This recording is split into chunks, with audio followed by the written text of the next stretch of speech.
আসসালামু আলাইকুম। মানুষ কি আসলে ব্রেনের মাত্র 10% ব্যবহার করে? চলুন বিস্তারিত জানা যাক আজকের এই ভিডিওতে।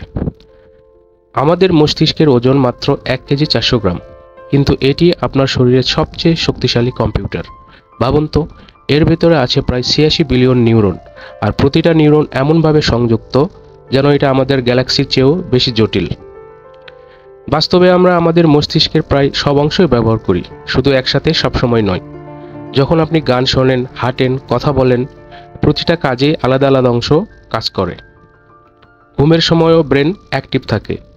এমআরআই স্ক্যানে দেখা গেছে প্রায় পুরো মস্তিষ্কই বিভিন্ন কাজের সময় জ্বলে ওঠে। তাহলে 10%-এর কথা এলো কোথা থেকে?